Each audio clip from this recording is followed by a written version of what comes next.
I will never forget the full body sweat that I broke out into when the doctor said, "Look, I'm really sorry, but this is the end of the line."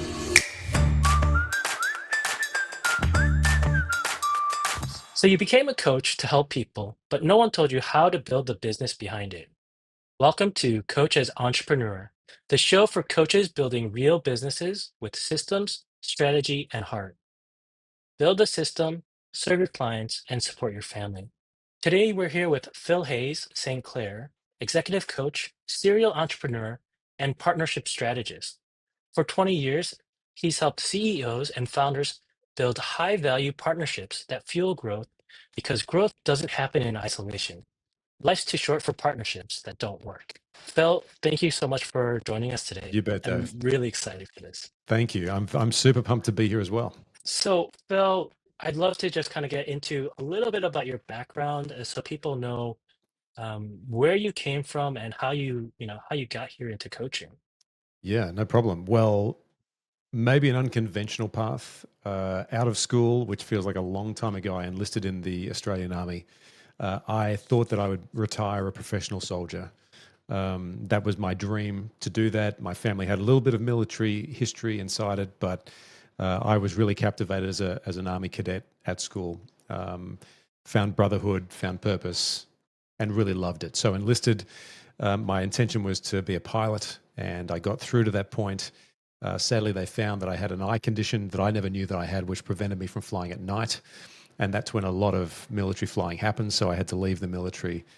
And I spent, I don't know, maybe 4 or 5 years in a bit of a spin cycle trying to work out what I was supposed to do next because I didn't have a plan B. It was all about, I will do this and I'll do it really, really well.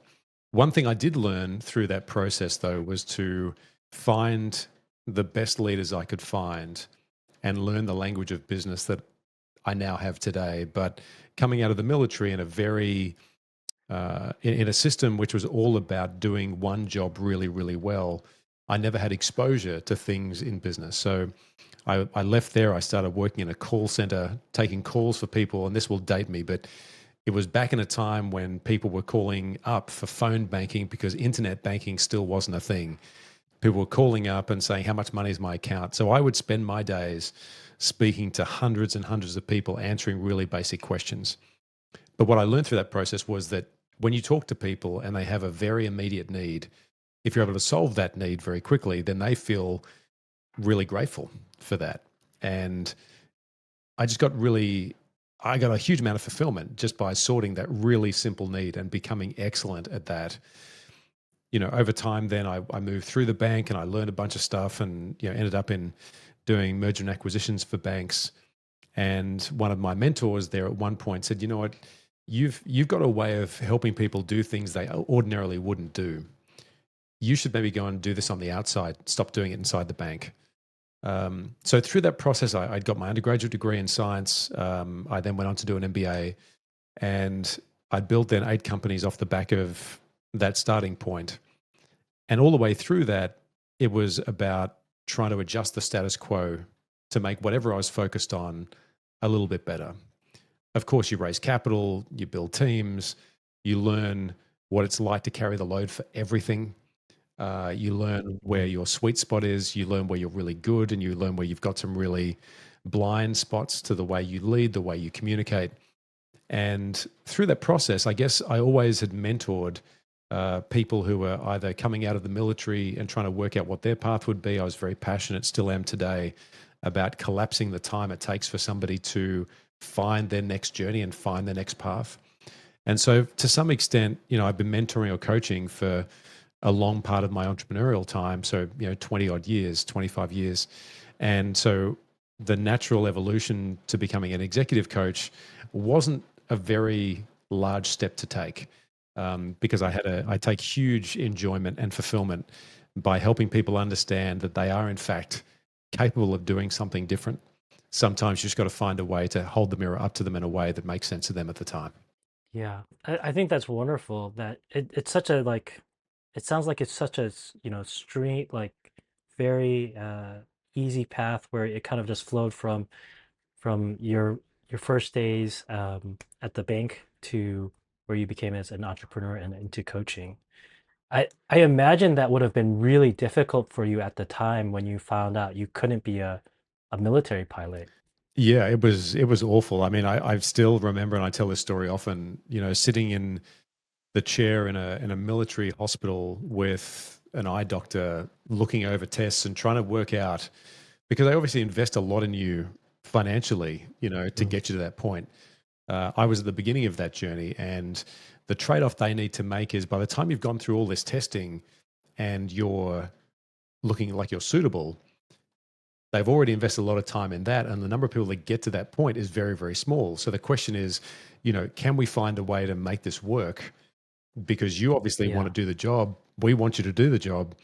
Maybe there's a win-win here, but it did come to a point where that wasn't going to be possible. And I Mm. will never forget the full body sweat that I broke out into when the doctor said, "Look, I'm really sorry, but this is the end of the line."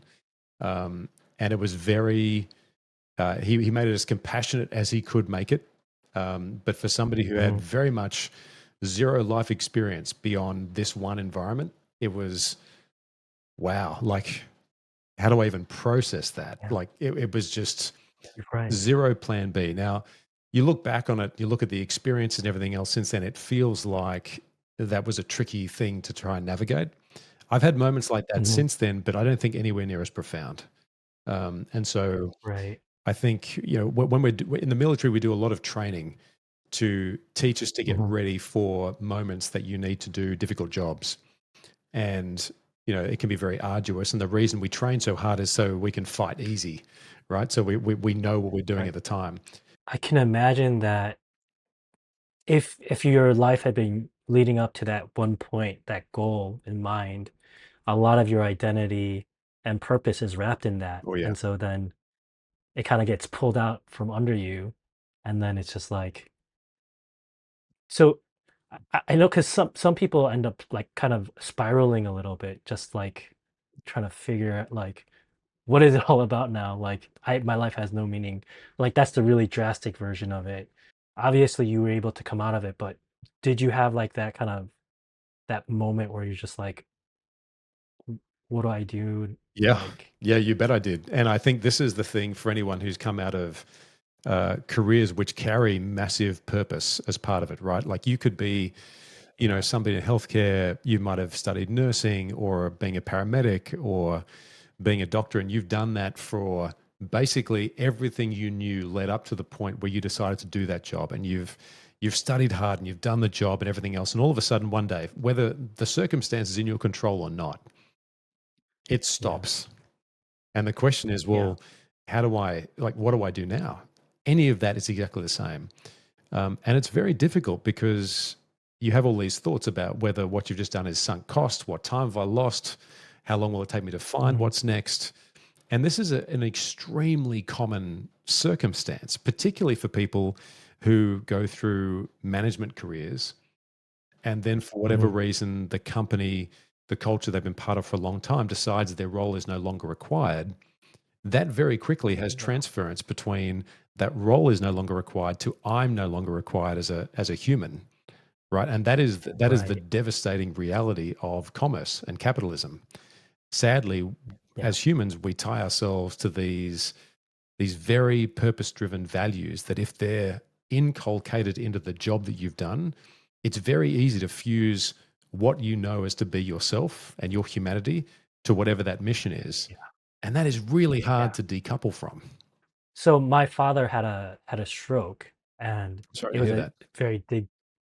It was it affected 50% of his body. Mhm. Um, he was in a hospital for 6 months, and so his whole identity shifted from being like very healthy father, doing the work, being there for his kids, being the guy you go to ask for advice, to now just being in a hospital bed. Yeah. And watching that, it was very difficult in general. But then also, it's just like I learned that yeah, a lot of who he was wrapped up in the things that he did or the functions that he was.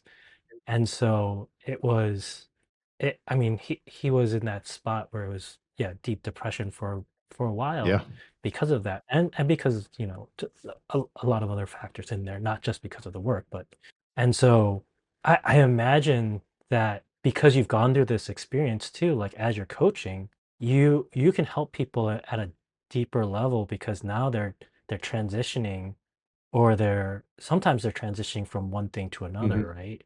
How so that experience has that have there been any points where like you've been able to like pull from your experiences in your coaching as you're helping and mentoring people through some transitions in their careers? Yeah, I mean, every day. I think one of the biggest value propositions as a coach is being able to say you've been there before. Now, of course, everybody has nuanced experience, right? So I can't say that I've been in exactly your shoes. But when you zoom out to having to make a transition that is profound for your life, if you have to make a Yeah. transition from one stage of leadership to the next, if you have to guide a company through really choppy waters to try and make sure, Mhm. you know, the team and the mission and the shareholders remain intact through a really rocky ride. I've been there before many times. I've seen what it takes Yeah. to move through those. Made more mistakes than you can possibly imagine. And my job here is to help people guide their own teams and them and themselves through that stage so they can have the capacity to look back on it in 5 years time, 10 years time, and just go, I've chalked that up to a level of experience, Mm, and by the way, I think I've done it pretty well given all the circumstances. mm, And I always look back to the athletics I've done in my time, like the team sports I've played. I was fortunate to be on the Australian team for triathlon in 2004, and the coaching staff that we had around us to get us to that point. Every single person that aspires to do great things in the world, no matter mm. where it is, no matter what the arena is, 90 plus Yeah. percent of the time they have a coach or they have coaches, right, that help them guide them through all those pieces. Because as humans, we have a massive capacity, an extraordinary capacity to do great work, but we Right. also have an extraordinary capacity to live inside our own minds.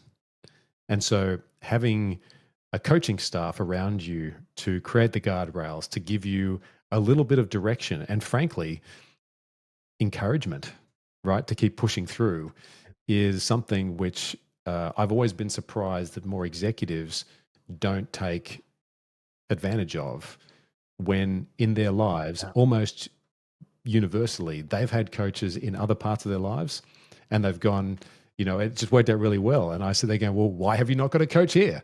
Like, why is that not the case? Right. So it's, Yeah. it's one of those things which I think those experiences come back very frequently. As I know you've spoken to Melissa Rosenthal before, she is, in my view, the world leader in framing questions to allow for somebody in a space of time in their life to self-reflect in real time so that they can help arrive at the answer they need so they can move forward, right? Because as coaches, we don't Mm, come armed with all the right answers, and nor should we, right? We can't cover that full spectrum, but what we can do is help people ask the right questions. And Melissa is the go-to person for my money on that. Hey, we've got some good stuff coming up in just a sec. But real quick, if you haven't subscribed yet, now's the time. I share these conversations to help you build a real business as a coach, and I don't want you to miss the next one. Interesting topic about executives and why they don't have Mhm. coaches in their Yeah, lives. Right, because we're so used to, especially so in sports, we always have a coach because coaches kind of lead the team, they get them trained and ready and prepared. And very often, like when coaches are being brought into organizations, sometimes it's because there's a perceived problem with the leader.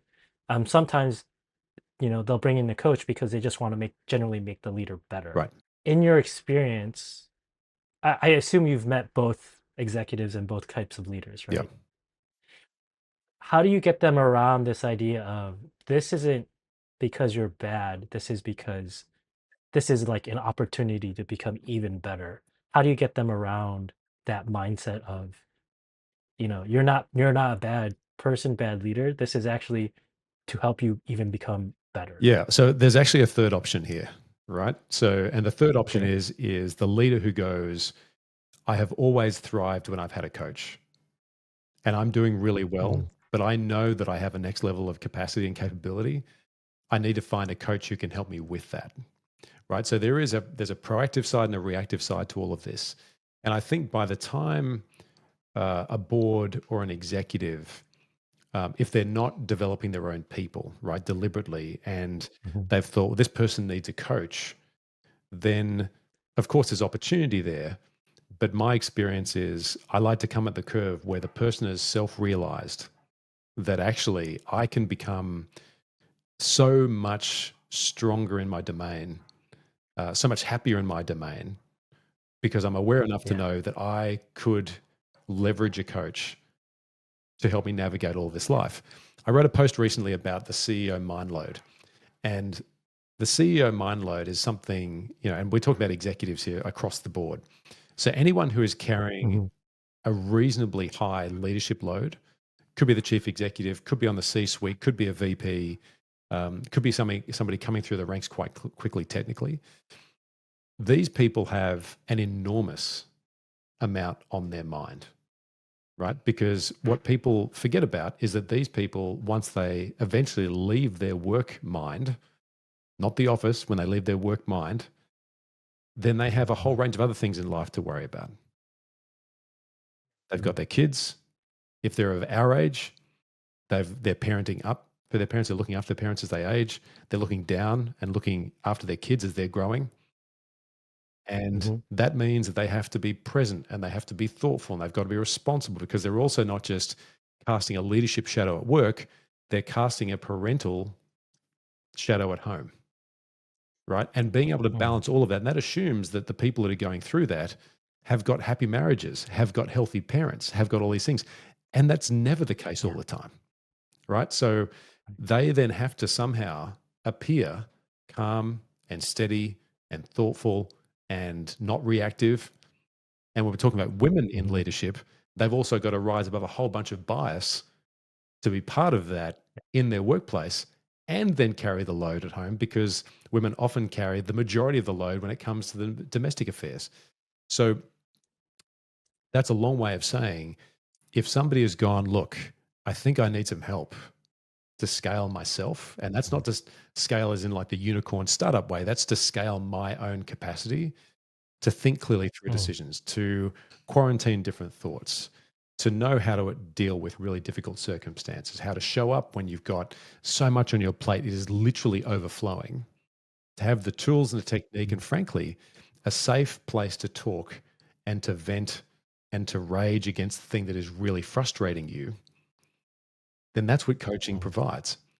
And when people don't have that, and like I said before, they go back into themselves, that is often a recipe for real hurt down the track because no human can deal with all of that in their own mind. They can deal with it in their own mind for a certain amount of time.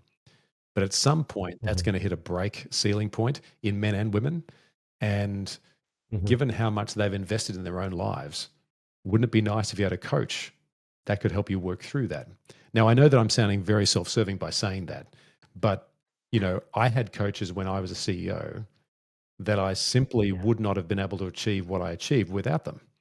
So there's a level of Mhm, experience in that as well, where I know the value of what it's like to have athletics coaches. I know what it's like to have an executive coach. I know what it's like to have mentors, and I know the difference between what those two mhm. things are.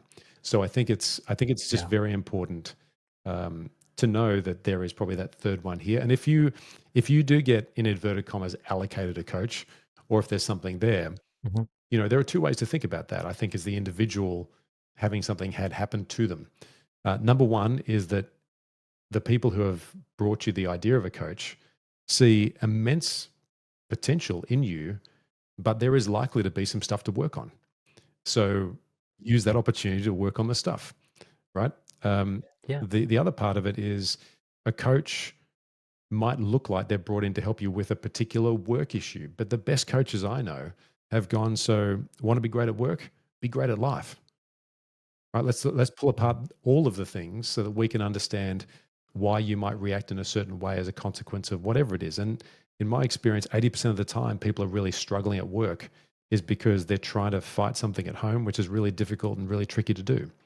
So without going into Mhm. psychology and psychiatry and all the things, we're here to be that talking board for them. And if people can help you with that, that's probably where some of the best coaches live. Yeah. And this is something that's definitely become a theme in all of my conversations is that coaching leaders, you can't just coach them for the business side of things. People are people, and you cannot, separate them or compartmentalize them that Yeah, easily, right? So the coaching that happens at work impacts the life, but life also impacts work. correct. And so I, I love how you've put this and you're talking about this because it's so true. Work is easier when life is going well. Yeah, And a lot of things that you work on at work, you end up implementing at home sometimes because sometimes the problem is your communication style. If your communication style at work gets better, then that has a lot of impact on your family life and the way you talk at home. 100%. And look, the Um, bottom line here, David, is this. And I ask this of all of the people I work with and I partner with. mhm, How do you want to be remembered? Because I'm really not mhm, concerned about what you're like right now. Right. We can assume that we have a mm, long runway to go. All things being equal, of course, bad things can happen, but let's look at the best case scenario. We live to the average age of men and women that we are, right? And that for in mhm, most developed nations now is punching into late 70s, early 80s, right? yeah. So let's go there. At the time when you realize that your life on this planet might be coming to an end, what do you want to be remembered for? And let's work backwards. And that's a lot for people to Mhm, take into their own mind. But usually the answers that you get are, I want to have been a great mother. I want to be a great father. I want to be a great son or daughter. I want to have had a massive contribution to the people I love the most. I want to make sure that in my chosen field, I've been able to build on the capability of that industry or that company or whatever the things are that I've decided to lend my hand to. I want to be remembered as being kind. I want to be remembered as having done as good of things that I can do. And most importantly, on my last breath, I want to know that I left nothing on the track. yeah. Right. So let's start there. And now let's move backwards. Mm, And that being able to zoom out like that creates massive perspective because you might yeah. walk into a conversation with one of your coaching clients, one of your partners, and they might say, I'm having this terrible political fight with this one individual on this one issue that's been going on for a long time. And yes, that might Mhm, be true. But if you mhm, zoom out to what we're here to try and develop you on and what you want to try and really do, that becomes the smallest blip on the radar of mhm, your life. And that context switch gives people such clarity on what can now happen that it becomes really useful for them and how they're going to pursue their lives. And it takes into account, or at least it tries to take into account, the messiness of life. Right? You can look at mhm. any one of the world's most famous chief executives. They all have support around them. Sometimes it's Yeah. multiple types of support. And it's because there's a lot to do. But if they've got children and if they've got partners they care about, they want to find a way to have a life because at some point that role will come to an end, right? They Yeah. won't be in that role forever. And they will want to have Mm, such good memories, such good conversations that that's what the aspiration should be. And so mhm. I like to work with people who have had that realization, and Yeah. I'll certainly always be available to help people who are in a tough spot, no doubt. But when it comes to Yeah.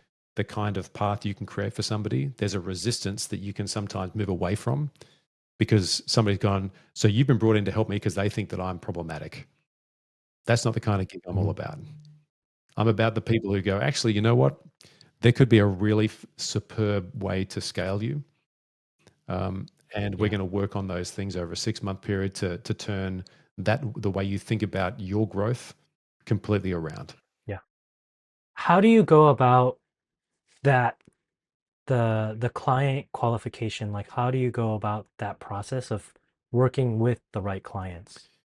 Yeah, so I take a lot of stock from referrals, right? So the people that I've worked with before, whether they've been mentors, whether they've been clients before, whether they come into our group coaching program, um, I want to work with people, and I have the great fortune to do this, to work with people who are actually really inspiring to me. Now, they may come to me for help, but what often Mhm. they don't realize is they are deeply inspiring to me because Mhm. they've decided to make a change, push a frontier forward, try to lead in a particular way. Like I said before, they've realized that a coach could help them really level up to where they need to get to. And Right. we have a whole range of questionnaires and survey points and things that we do in the lead up to that, so that by the time somebody reaches out to us, we've already got a signal that they were going to come to us, and we've done a heuristic to work out whether there's a good chance that we would work well together. And you said earlier, life's too short for mediocre partnerships, right? So there's Yeah. no point working with somebody or with a group of people if you don't feel as though you can have a profound impact on them and that they will have a profound impact on you. So I work on the basis that there are great humans out there doing great work. We will ask a bunch of Mm. questions to work out whether there's a great fit, and there might not be. It's not always the case there's a great fit. But we look for the things that will tell us that I'm going to have a great time working with you over the time that we're going to work together. That's great. I think that's probably something that many coaches, I mean, especially when you're starting out, you're more willing to take on clients that you might have questions or concerns Yeah, about. But having a set of questions that you go through with your clients as you're trying to figure out, is this the right kind of person? What kind of client do I want to work with? I think recently I had a client come through and or a lead come through, and I was, had a number of red flags in my mind. I was just like, yeah, actually, we can pass on this one just because, especially when you're working with clients, you want to make sure you're spending and prioritizing your time as well with the right types of right. people who not only want to work together, but also who you really feel like you can work well with, right? Yeah, So, and you get better at that as you go along, right? And as you get more mhm, experience with it, you realize that actually I want to work with great people. And the heuristic, the strongest heuristic I've found to date has been I've had a realization that, and they complete that sentence. mm, And it is about the idea in different languages, but it's about I want to level up and I need some help to do yeah, something like this. That self awareness is probably the strongest corollary towards a successful relationship on a partnering coaching level than any other question could offer mhm, you. Because otherwise, you're mhm, really trying to drag them towards something. And frankly, if they don't want to do it, why would you make them do it, right? yeah. It's a waste of their time and it's a waste of your time, right? Yeah, sadly, and like, that's not to say that they might not in the future have that realization, right? They might turn around and Yeah, go, years later, look, I'd love to work with you now. The opportunity, you might not want to do that now because you've seen a bunch of stuff, but the reality is that if they have that realization, that is great for them anyway, right? Because they will find an option to get yeah, support for themselves, and that I think is yeah, really really important. yeah. Well, I'm thinking about my own kids and like when we for soccer, my son's a goalie, and so Love it. like at the beginning, he was like, you know, he wasn't quite into it, but over the last 6 months, he's really gotten into it, and so his his enthusiasm and his you know when he gets in there and his focus is like at the beginning he's like, why am I doing this, and like whatever. But then he started to realize, actually, oh, I can actually be really good at this thing. It's hard, but I can be good at this. And so he's really finding the joy and the benefits of being, having that one-on-one coaching time. And Yeah, so, I hear you, and I think the thing that I love the most, so I'm a soccer coach as well, and I love the game. I love what it does. I coach an under 13s women's team, and the way that that brings out all the different things that you know about in the game, which is just extraordinary the world over. There is one thing Mhm. that I've learned, which my friend Ryan Hawke taught and wrote a book about. It's this idea about pursuing excellence. And that can be a Mhm. lot for kids, right? Because we want them to first and foremost enjoy the act of being out there and the act of Yeah. the skills and the camaraderie and the chance to win and the feeling of loss Yeah. and the capacity to sort of work through all those different thoughts. The idea for somebody to go into a role like a goalie, and this is a fantastic life metaphor, right? Is that whatever role that you wish to play, whether on the field of sport, in the goal, or somewhere else, everybody has in their control the capacity to be excellent, right? And Mhm. that pursuit of excellence is a daily renewable thing that you have to show up to do every day. So, yeah, you can be feeling off one day, or you can be feeling like this is going to be the best day of your life. But the fact is that, and even in coaching and anything in life, if you show up every single day in the pursuit of excellence, regardless of how your brain is telling you how you feel, you will be successful because Mhm. you're already in the top 1% of people showing up in that format. And so, whenever we think about this, and we use it tongue in cheek with kids, obviously, because we don't want them to get so obsessed that it creates a resentment for the sport. And so, I think that's Yeah. one of those things that when we talk about being excellent in a world where it's really difficult to know which way is up. Technology is progressing so quickly. There's a lot of trends that a lot of people can Mhm. find frightening. There is one thing every single day that we can rock up and do, and that is to be excellent in whatever it is you're doing, because that is what you can Mhm. control. And that's so important to realize, like, what is it can you control? What can you influence and impact? Because there's a lot of times where we might get frustrated, or leaders may be frustrated with the things that are outside of their control. Totally.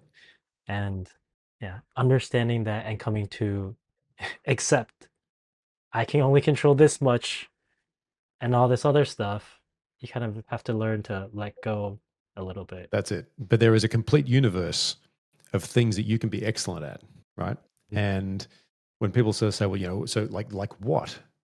Well, you can be excellent at running meetings, right? You can be excellent at Mhm. following up. You can be excellent at Mhm. knowing the people that you're developing business with. You can be excellent about knowing more about their lives so you can be more relevant to Mhm. them.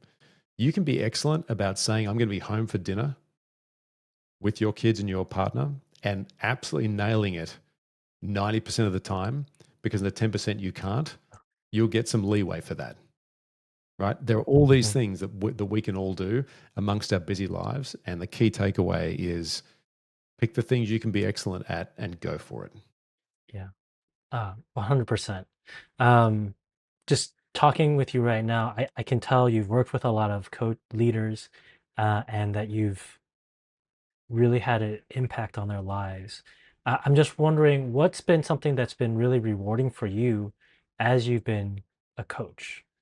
So I could rattle off a whole bunch of numerous statistics on what people have achieved and all the upsides and everything else. But the one thing that I think really strikes a chord with me is when somebody I work with develops the confidence in a thing that they were really lacking confidence in, and that creates a disproportionate unlock in the way that they work or the way they approach life.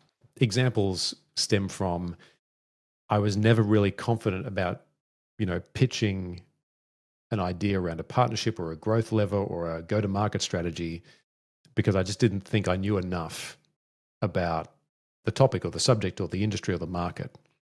When in actual fact they did, they just didn't have a system to do it well and to do it time and time again. I didn't know how to let people go. I didn't know Mhm. how to do that in a way which was compassionate because my heart is breaking for these people, but I know it's the right thing to do for my business. I needed to raise capital for my venture, but I suddenly realized before I was going to sign a term sheet that actually we could do this with our own cash flow. Do we really need the investment? But I've spent the last year getting these people together to put money in the bank. Mhm. And now I'm thinking that maybe that's not the right call. Am I going to burn a bunch of relationship capital by doing that? and they found a way through that. We worked on it together, and they ended up developing even stronger relationships as a consequence of being straightforward with folks. So there's a whole Mm, bunch of business metrics, millions of dollars of deals closed, a whole bunch of great things done in businesses. But when somebody unlocks confidence in themselves, I mean, does it get any mhm, better than that? Because that's the thing that allows them to mm, go on and do things for years and years and years as a consequence of the time we spent together. And I think that's, mhm. for me at least as a coach, that is one of those things that is really gratifying, and it's so individualistic that you can't come at it with a general playbook, right? You can have a bunch of principles that Mhm, make sense for an individual. They can process those, and at some point, a combination of those will unlock that confidence for them. But the mhm. reality is that there is a very unique code for every person that I work with. And I love the pursuit of Yeah. trying to work out what that code is and then helping them understand it. That's hugely gratifying for me. I really want to dive into how you go about systematically, how you go about understanding and helping them to develop that code for Mhm. themselves. I'm just wondering if we have enough time for that. um, Look, I think so. Maybe three principles to this, and Mhm, they're very easy to transfer. So, step number one is somebody will come to start working with me with a particular goal in their mind, right? It will be something that is mhm, usually functional, right? I want to try and do this for my business. I want to lead in a particular different way, so that they've already come with a point of view. And because they're generally people who have got the unlock in their own mind around, I need help with this. I haven't found a circumstance yet that when confidence is unlocked, that outcome isn't achieved. And so we mm, start with what they think that functional step is. And sometimes they don't have that either. So it's about creating their own language around what they want to get out of working together. And it has to be reasonably concrete in their own mind so they know why they're investing time and effort in this, even if they're not paying for the service. mm, Right. So we mm, get to that landing first. And it's about asking all the questions around why they think that one thing is really important. And more importantly, if they do get that right, what does that actually mean for them at home, in themselves, and at work? And sometimes they over exaggerate the impact of achieving that milestone, that outcome on all facets of their life. More often than not, I find that it becomes that's fantastic, but what's next? They've missed the fulfillment curve on that one metric, right? So instead of trying to work out how many metrics do we try and forecast in the future that they can achieve, I come back to this idea of saying, well, you tell me what it is. Let's get clarity and exchange of language around so we absolutely know what that is. That's step number one. Step number two, what will be the impact on that at home, at work, and in your own life, your own mind? And step three, it comes to, well, what is the confidence that you need to not just achieve that, but all the other things that we now know as a consequence of these conversations are really important to you? mm, It could be that the person wanting to achieve this is doing that to make themselves feel confident. So when they go home, they've got a story for their partner about why they work so hard, mm, right? When in actual fact, there's more a communication issue at home than there is about achieving that milestone. It could be they're driven mhm. so deeply by their parents' ambition that they need to achieve that so that they'll get the approval of their mother and or their father. Really? Have you over rotated on that? Let's understand that in some real detail, because it could well be that they're just looking for you to be fulfilled. The only way they knew to inspire you was because it was how they were brought up. Right? We see that a lot. Right. So these are Mhm, examples of diving right into it, but using the partner's own language to make sense right. of how relevant or irrelevant that milestone actually is. And so they're the three steps. To recap, make sense of whatever they think is important. Number two, look at what that means in their own mind, why it's really relevant, what's going to happen to work and what's going to happen at home if that works.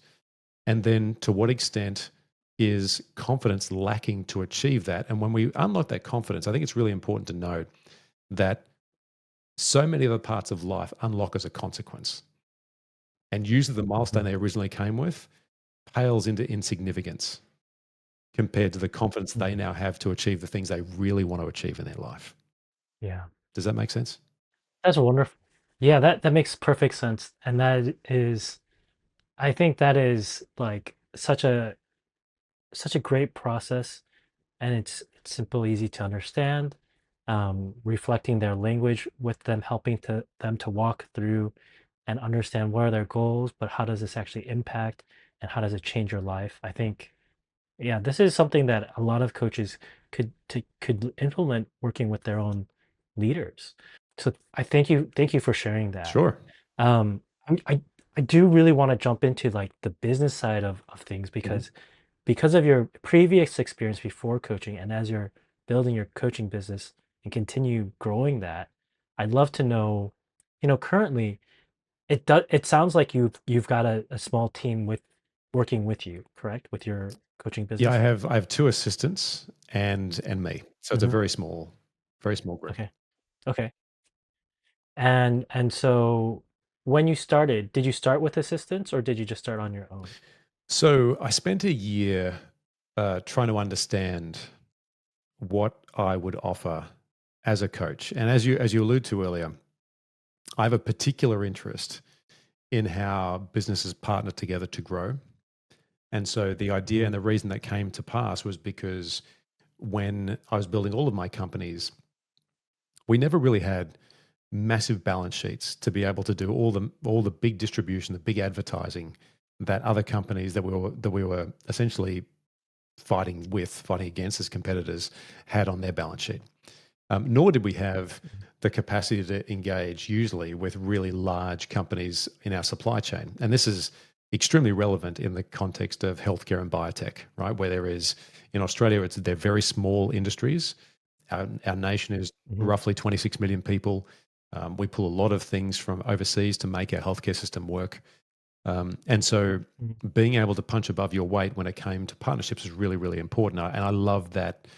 I love the I love the act of being able to find really fantastic and ideal partners for your business and making it so Mhm. worth their while to engage with you that it creates Yeah. real competitive advantage for a small business. So, I spent a bunch of time thinking about that. And one of my really dear friends, David Burt, who runs entrepreneurship at the University of New South Wales, as well as a range of other things, he said to me, "Look, for the love of God, whatever you're going to do next, please make sure somehow you teach people how to build partnerships the way that you do." And I didn't really think much Mhm. about that at the time. But towards the end of my tenure at Drop By Health, we had gone through a lot of COVID. We were in healthcare, we are in remote blood testing. We had been working extremely hard.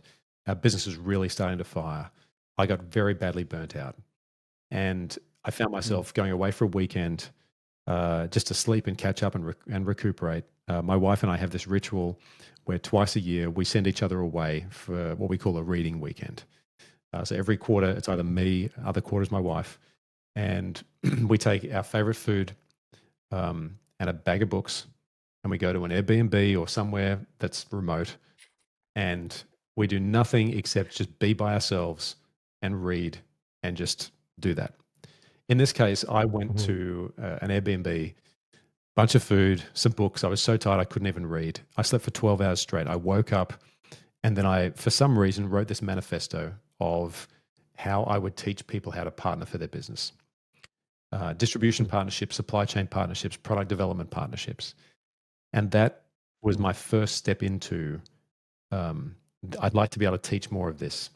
So to answer your question, fast forward, 2 years after that, the way that I ended up balancing my time, because the most important thing in my life is my wife and my two daughters. I want to be Yeah. extremely present for them. I also want to educate as many people as I can in a way that's going to help them and unlock their confidence and their capability. So, in order to govern the balance between these two things, I elected to do two things. One was to create a group coaching program that we call the Partnership Lab. And this is a Mhm. 12-week process which promises to help people unlock that confidence in partnerships and to help them close six-figure deals within 60 days and have a system to do that on repeat. And so people come into that and they come into a real community where we have people from all around the world. They get taught the tools, They get to use AI assistants to help dramatically accelerate the pace at which they can build these systems for their businesses to attract the ideal partners they need. I get to catch up with those people twice a week in a structured format. Mhm. They can reach me on demand when they need help closing deals, negotiating, those kind of things. And then separate to that, I work with 4 CEOs every year for 6 months at a time and no more. And the balance Mhm. in that business model is such that I get to work with CEOs. And if you look at any of my content on LinkedIn, it's really all about educating anyone at the level of leadership so they can scale up different things, whether it be aspiring CEOs or people doing partnership work. It's all about Yeah. helping a group of people who want to grow their businesses, whether entrepreneurs or sales and marketing leaders, do that well in the group coaching context. And then me being able to add Mhm. a really high touch support structure for CEOs who are in listed businesses, generally Mhm. in Asia Pacific, but also stretching into the US as well. And in the partnership lab, we have cohorts of 10 people that come in every month. So that's rate limited, right? Because we're here to provide a really fantastic services. My assistants are in that as well with me, and they help to set up Mhm. events and to make all those things work. That's been happening since March Right. of this year. The CEO coaching side of things, um, those engagements run for 6 months at a time, and they're deliberately designed to get people, those leaders, to a point where they can feel confident and to solve the issues they need to solve before they move on and use what they've learned in our partnership together to fly well.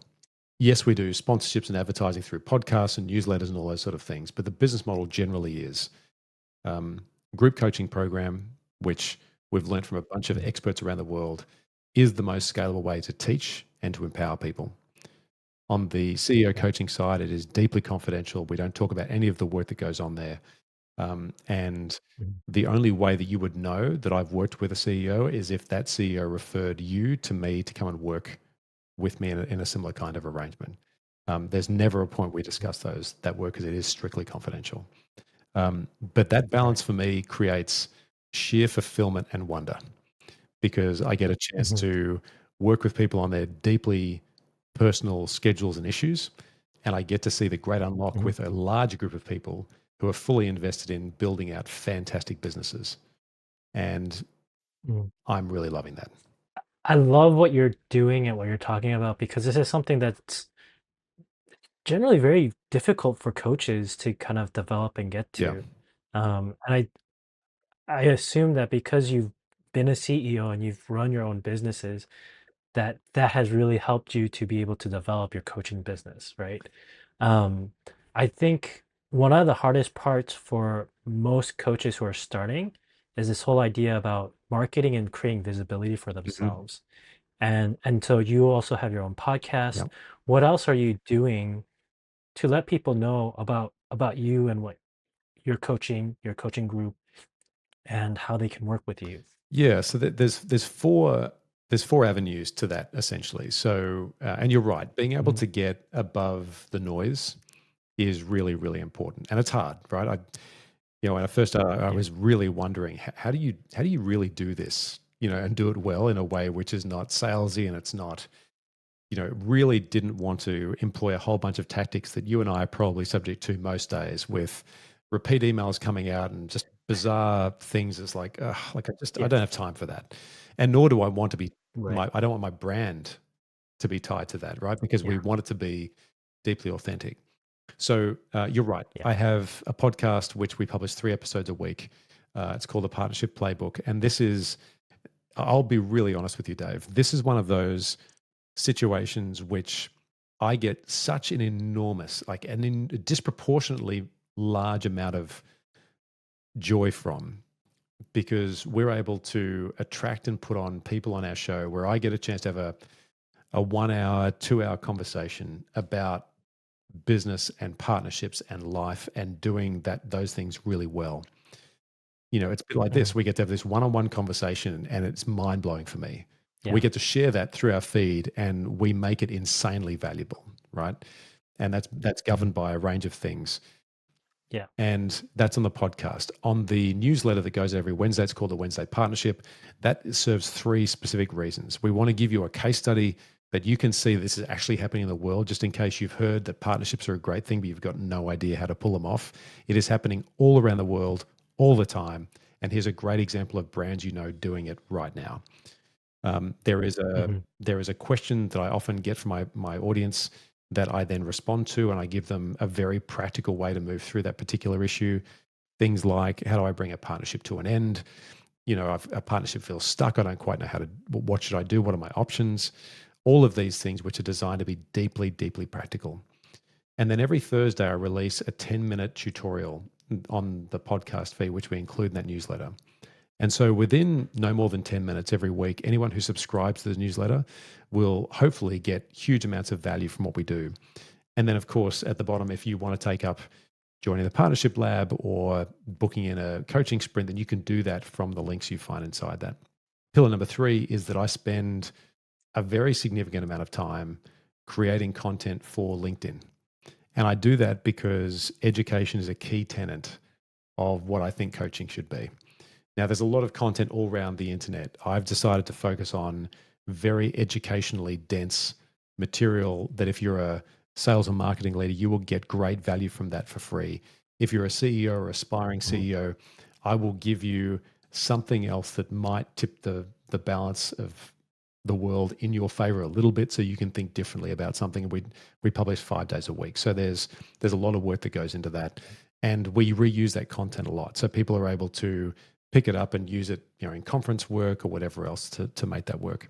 And look, the fourth thing here is something I'm pretty sure most coaches, and most companies, let's be honest, don't do a really great job at, and we invest a lot of time in this, and that's arming people with the capacity to refer us. So in our emails, for example, there's always a way to help people forward the email easily, to put that in the hands of someone else.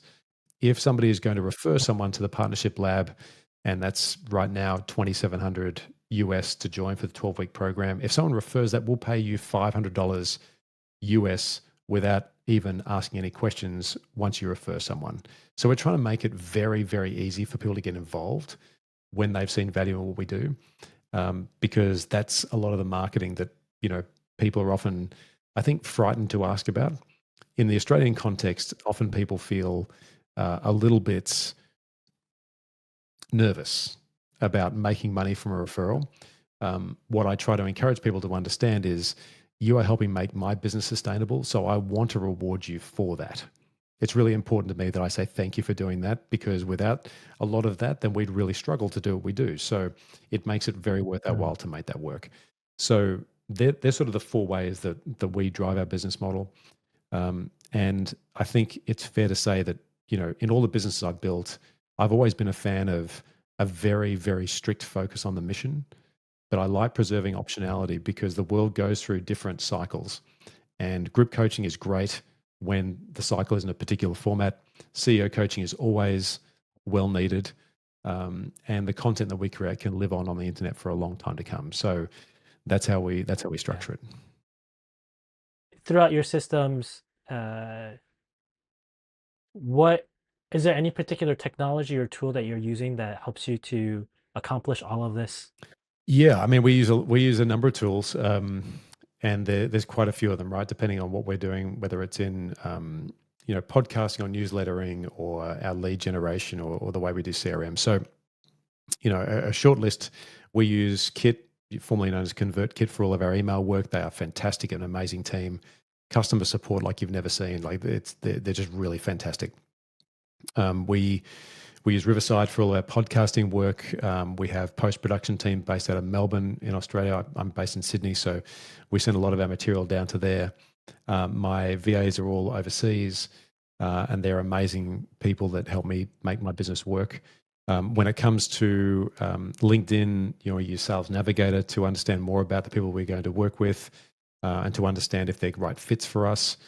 And we use all the normal communication tools to talk between ourselves, Slack and WhatsApp and the like. So I think when it comes down to it, though, we try to keep the tooling really straightforward, because as we onboard other people into our team, we want them to feel only new on their first day. And so one way to make that not achievable is to over-tool them. So there is real there is real, elegance and help in simplicity. And I really like that because, I've run businesses where it almost exclusively ran on Slack around the world, and that's quite overwhelming. So, one of the joys Yeah. about being able to build a business like this is that you keep it simple. You can keep talking to your team when they need you. You can remind them of why we're here and what we're doing.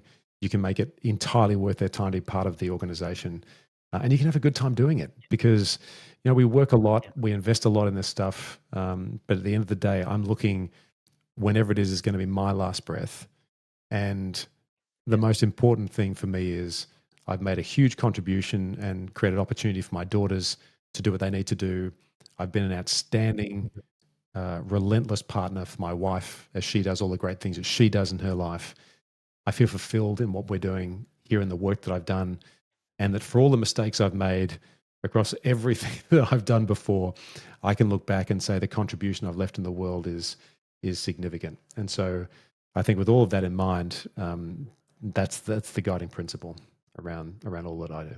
I love it because with the technology, especially if you're a solopreneur or even with small teams, like if you have too much tech, they call it like tech debt, where you Totally. have just too many different Yeah. tools and too much code or all this stuff. It gets confusing, and then you don't even know how to make things work, Exactly. right? And so keeping things simple, straightforward is really key and really helpful for coaches. Yeah. I think one last thing, well, last question Sure. would be if you would give someone starting out this journey of coaching today, what would that one piece of advice be? Know the story that is your story better than anybody else, and use the power in that story to help others know that you can help them on your journey.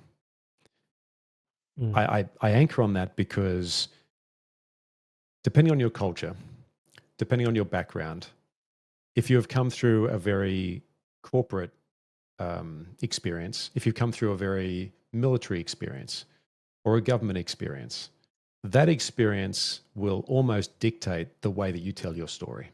And the thing that is often rate limiting in that is that it loses the context and the richness that you've built over however many years you've been doing that for.